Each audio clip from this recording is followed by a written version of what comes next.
Hello, listeners. This is Kat, and welcome back to Put Your Hands Up Podfics. This will be the continuation of Just Trying to Survive and Learn to Love Along the Way. This will be part 19, chapters 36 and 37. Chapter 36 of Statements and Silence.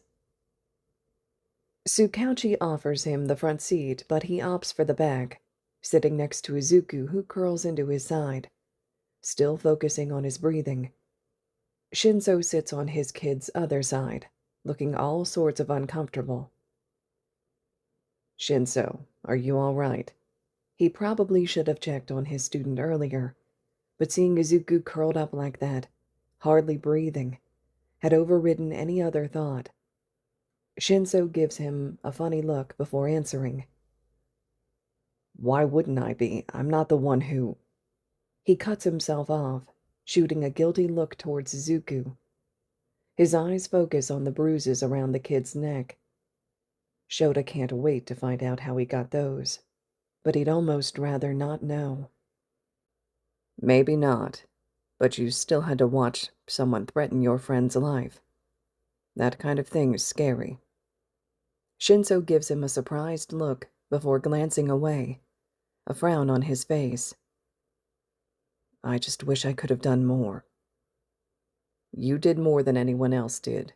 You called me. You distracted him long enough for the police to get there. You helped save his life. You're a hero, kid. Shinzo tears up at that and turns his gaze out the window. Shouta pulls out his phone to text Hizashi. He should probably hear about this from him instead of through his own radio station. Don't freak out.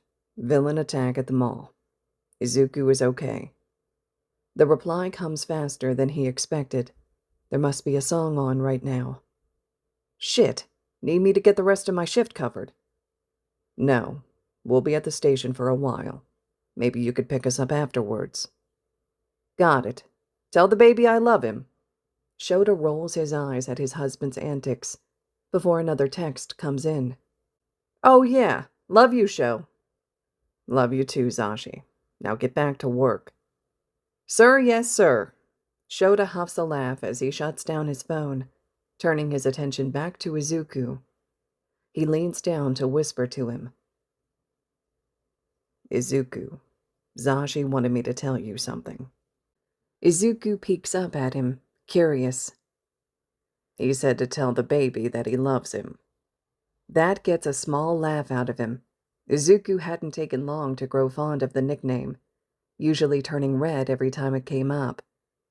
Shouta can see Shinzo trying his hardest not to watch them out of the corner of his eye as they pull up to the station. Tsukauchi pulls the back door of the car open for them with a small frown before leading them into the station. I was thinking I'd interview Shinzo first, since he was a witness. That all right, Eraser? Of course. It'll be a little while until Zashi can pick us up anyways. You need a ride home after Shinzo. No, Sensei. I texted my mom and she's already on her way. Do you want to wait for her to do your interview? No thanks, Detective. I'd rather just get it over with. Shinzo follows Tsukauchi out of the room, leaving him and Izuku behind, in the cluttered waiting room. It's another 10 minutes before the doors slam open, jolting Izuku from his light doze against his shoulder. A woman with striking purple hair marches toward the officer at the front desk, who in turn gestures toward Shouta. He braces himself as she marches over. Her look softens when she takes in the sight of Izuku slumped against him, and she takes a seat on Shota's other side. You a racerhead? I am. I'm Hitoshi's mother. He said there was an attack at the mall. She sounds worried, and Shouta is quick to reassure her. Your son is fine. Maybe a little shaken up, but he's uninjured. Can you tell me what happened? Shouta frowns and looks down at Izuku. He's watching their interaction wearily, hesitation clear on his face. I'm afraid I don't know the details myself. You'll have to wait for him to finish giving his statement to the detective. She nods at that and turns away, thankfully done with questions. 10 minutes of awkward silence later has Shinso following Tsukauchi back out into the waiting room. His mother practically smothers him in a hug when he makes his way over to them. She starts leading him away, but he hesitates in front of their seats, giving Izuku a thoughtful look. "Text me, okay?" Izuku nods against his side, and that's enough for the other boy, so he takes his leave. "All right, Eraserhead, let's get this over with." He stands, Izuku following much slower, and they follow Tsukauchi. He leads them past the interrogation rooms and to somewhere more comfortable, a plush couch sitting across from an armchair. "I thought you might be more comfortable in here." Shouta nods his thanks and leads Izuku over to take a seat. They watch as the detective pulls out his notepad and recorder, hitting play before setting it on the table. "All right, Izuku. I just need you to go over the events of the attack at the mall for me, and maybe answer a few extra questions, okay?" Yes." "All right. You can start whenever you're ready." Izuku sits up a little straighter and clears his throat a few times before speaking. Well, my friends decided we should separate into smaller groups for shopping, so I was left with only Hitoshi. He said he needed coffee and that I wouldn't like the crowd near the shops, so he went alone." Shouta silently praises Shinso for his thinking. The crowds near the coffee shop would not have been good for Izuku, although if they went together, then they wouldn't be here in the first place.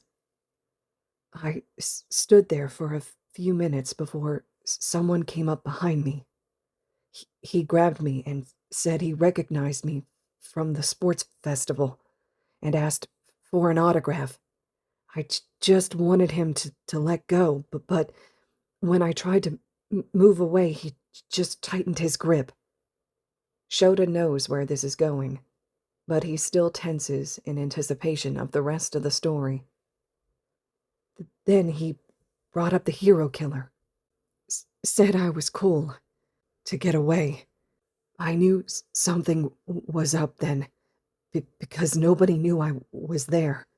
I only recognized who it was when he told me how lucky he was to get to meet me again." Izuku is crying at this point, and Shouta just wants to hide him from the world and make all of his pain go away. "He put his hand on my neck and said if I tried anything, he could kill everyone before a hero arrived. He started asking me why the hero killer was so popular, why everyone was talking about him instead. I told him it was because Stain had ideals. He had a reason for what he was doing. So people find it easier to relate to him instead of Shigaraki." Izuku takes a big breath, hands twitching towards his neck. "He started going on about All Might, and then he was squeezing my neck so hard. I couldn't breathe. I remember Hitoshi showing up, but everything after that is blurry until Dad showed up." That's a little concerning. Izuku covers his face now, clearly done with the story. Shouta looks up in time to catch Tsukauchi's frown of concern. "All right, I'll give you a few minutes to calm down. Nobody needs this room soon anyways. How about I go see if Present Mike is here yet?" Izuku nods, breathing heavy. As soon as the door shuts behind Tsukauchi, Izuku turns and buries his face in Shota's chest. He is sobbing now, speaking near incomprehensibly.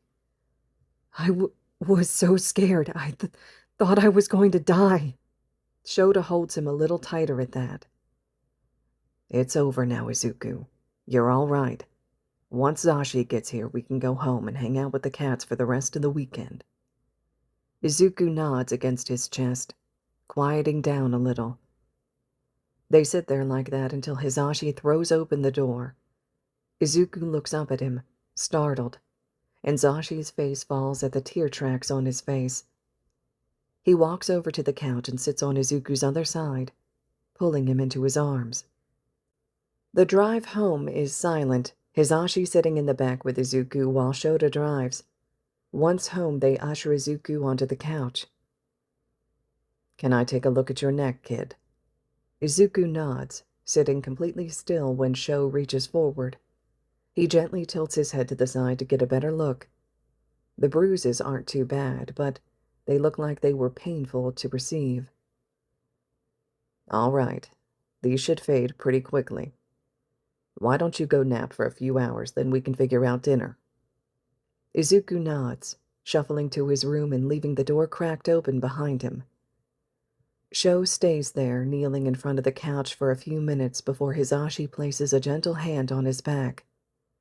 He slowly pulls his husband up and onto the couch, pushing him until he's laying down with his head in his lap. He settles a hand in Shota's hair before either man speaks. "Tsukauchi told me the gist of what happened. No other students were targeted, just Izuku." He shakes his head, so Hisashi presses on. "Why Izuku, though? Do you think he knows about his quirk?" Shota's eyes snap open at that, and the only thing that keeps him from sitting up from his position is Hisashi's hand in his hair. "I never even thought of that, but if All for One is in charge of the League, it would make sense for him to tell his second-in-command. That makes Izuku a bigger target than we thought he was. Think this will be a problem for the training camp?" "I already talked to Tsukauchi about it. He said he'd convince Nezu to change the location. Also mentioned a special task force to go after the League." Shouta sighs in relief and shuts his eyes again. It's only a few minutes before his breathing evens out and the man is fast asleep. Hisashi did not plan this well. He should have grabbed something to occupy himself with before pulling Shouta on top of him. His phone is buried in his pants pocket underneath Sho, and the TV remote is just out of his reach. No way in hell is he disturbing his sleep. He's midway through mentally planning his next English class when there's soft footsteps behind the couch. He glances at the time as Izuku steps around the couch and frowns. The listener slept for less than an hour. He refocuses on Izuku as he comes to a stop in front of him. He's got an uncertain look on his face and the roll of compression bandages in his hand. "Your wrist bothering you again?" A nod. "All right, give it here." Izuku hands over the roll before pushing up his sleeve and handing his hand over too. He takes it as gently as he can and pulls Izuku a little closer to the couch with it. "Did it wake you up or keep you from sleeping?" Hisashi asks as he's working. Izuku twitches his finger, and he can tell that he would much rather sign, but he speaks up anyways. "Kept me up. I tried to sleep anyways, but gave up after a while." Izuku's voice is almost a whisper, and he shoots Sho a glance after he speaks, as if expecting him to wake up. "Well, I'm glad you came to me. Think you can rest now that it's wrapped?" He ties off the end and lets go of Izuku's hand. The kid nods at him and shuffles back to his room, radio trailing behind him. Damn. Should have asked him for the remote. Chapter 37 of Training and Camping. The last few days before the training camp pass quickly. Izuku is a nervous wreck, packing and repacking his things daily. His dads even took him back to UA to train, but he was far too distracted and destroyed a training room wall. They leave him mostly alone after that, and Izuku is grateful. He knows he shouldn't be this nervous for a simple training camp, but he has no idea where they're going or what they'll be doing. Plus, he's still on edge after the incident at the mall. Sunday morning, the day they're supposed to be leaving, Izuku wakes up 2 hours before he needs to. So he plops himself down on the couch and opens his notebook to wait. He easily gets lost in his analysis, working on one for a hero that had just debuted. The pleasant smell of breakfast makes him lose focus in his work, and he looks up, surprised to find that an hour and a half has passed. He makes his way to the kitchen for food and joins his dad's at the table. Before he knows it, they're dragging their things out to the car, Zashi sliding into the driver's seat to give them a lift to the school on the way to his radio show. They're the first ones to arrive, and Hizashi gives them each a quick hug before he's off again. They quickly place their things on the bus before returning to the sidewalk to wait for the rest of the class. Izuku sits on the pavement, tired from his lack of sleep. Maybe the bus ride will be long enough for him to catch a few more hours. It's not long before more people arrive. A pair of feet stopping right in front of him. Izuku looks up to find the tired face of Hitoshi, grinning down at him. "Couldn't sleep either?" Izuku shakes his head with a small smile as Hitoshi sits down in front of him. They talk quietly until the rest of the class arrives, Shouta telling them to board the bus without preamble. As they board the bus, Izuku notes that half of Class 1B has yet to arrive. Shaking his head, Izuku picks a seat near the front and is relieved when Hitoshi picks the seat beside him. Shouta slides in the seat behind them, and Izuku knows he's in for a relaxing ride. He only wakes when the bus stops moving and everyone is climbing off. Izuku is one of the last people off and he freezes in the entryway when he sees where they are. This isn't a rest stop. The bus had stopped in a random pullout at the edge of a cliff. There's another car there, and Izuku moves closer just in time for the wild, wild pussycats to step out. He hardly pays attention to what they're saying, only registering what's going on when they mention the time limit for reaching camp. The ground drops out beneath them, and Izuku scrambles to grab onto something to slow his descent. The only thing he manages to grab onto is Hitoshi, and he meets his wide gaze with a look of fear of his own. Just as suddenly as they started falling, they jerk to a stop, something wrapping around them and suspending them mid-air. Izuku follows the material with his eyes and finds Sero at the end of it, holding onto several strips of tape for dear life. Now that they're no longer moving, Izuku can see that they're not far from the ground anymore. He tears the tape that's holding him and Hitoshi and grabs the other boy tight as he lets go. Hitoshi lets out a short scream at the sudden descent, but he cuts himself off the moment they land safely. A few more students do the same, and Sero looks relieved that some of the added weight is gone. He slowly lowers himself and the rest of their classmates to the ground and sinks to the ground with an exhausted sigh. "Nice work, Sero." Izuku holds out a hand and Sero takes it, hauling himself to his feet. Everyone is untangling themselves from his tape when the ground shakes and they freeze. The shaking gets closer, and something emerges from the forest. It's huge, and it looks to be made out of dirt, and it's heading straight for them. Izuku looks at where some of his classmates are still stuck together and makes a decision. He powers up One for All and leaps toward the dirt monster, leveling a kick at its head. The head explodes upon contact, and the rest of the monster falls to the ground. Looks like this won't be so tough after all.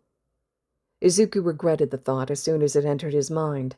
Not a minute later, 4 more dirt monsters emerge from the forest. Before Izuku even has the chance to move, explosions sound behind him, and Bakugo is flying over his head and aiming his hands at the monster's face. Before he can even blink, more of his classmates are rushing forward, using their quirks to destroy the dirt masses. The class makes their way into the forest and encounter an endless stream of dirt monsters. Where are they all coming from? There's no way they'll make it to the camp in time at the rate they're going. "Maybe we should try evading them instead of fighting head-on." Everyone turns towards him. He had not meant to say that so loudly. He had meant to say it quietly to Hitoshi, maybe get some feedback on his idea before telling the whole class. Too late now. "That is an excellent idea, Midoriya. We won't waste as much time and energy that way." The rest of the class nods in agreement to Ida's statement. Izuku just stands there, feeling a little shocked that everyone's so willing to go along with his idea. They split up into smaller groups before going. Smaller groups have less of a chance of being detected. They make sure the groups were fairly even in strength, making sure each group has someone with more physical quirks just in case they attract the attention of one of the monsters. Izuku is teamed up with Hitoshi, Kaminari, Hagakure, and Uraraka. As it turns out, they move a lot faster in smaller groups. They manage to avoid dirt monsters until the very end of the forest, where they find one that is much bigger than all the others they've encountered. They crouch down behind some trees to try and formulate a plan. Somehow, I doubt we're getting around that thing. Kaminari looks a little frightened.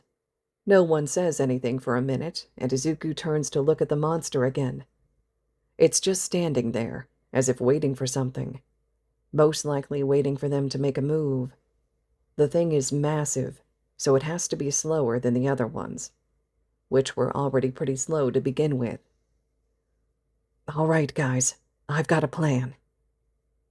Midoriya's plan is insane. If he messes up even the slightest bit, they're completely screwed. For some reason, everyone else is fine with it, even if Uraraka looks a little ill at the idea of using her quirk so much. Denki can relate. There's a loud snapping sound at the other end of the beast, and that's their cue to leave.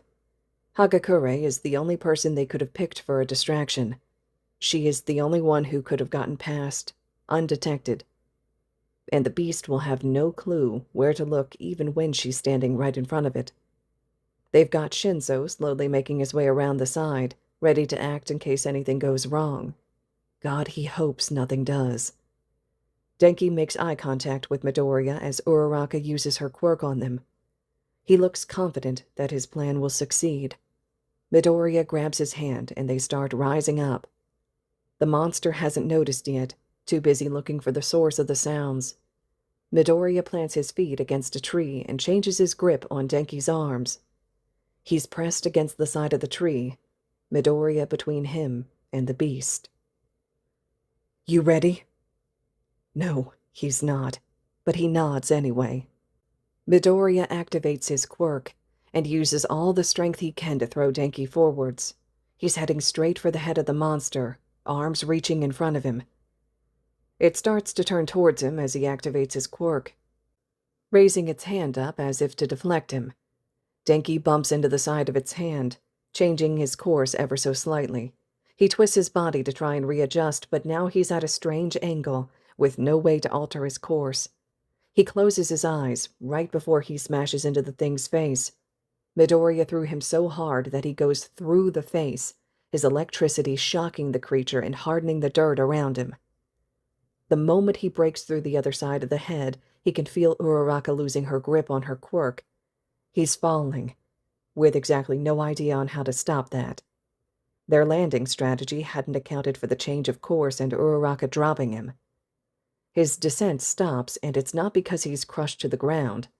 Denki opens his eyes and finds himself in Shinzo's arms, beast on the ground behind them. He can feel his face warm in his position, and he tries to tell the other boy he's fine. Emphasis on the try. He must have overused his quirk, and now everything feels slightly numb, especially his tongue. He's really got to discuss this with Aizawa-sensei. There's no way he'll make it as a hero if his quirk always does this to him. Kaminari, you were awesome! Midoriya runs toward them, an excited grin on his face. Denki can feel his blush darken at the praise. He shakes his head at Midoriya. He didn't do anything other than activate his quirk.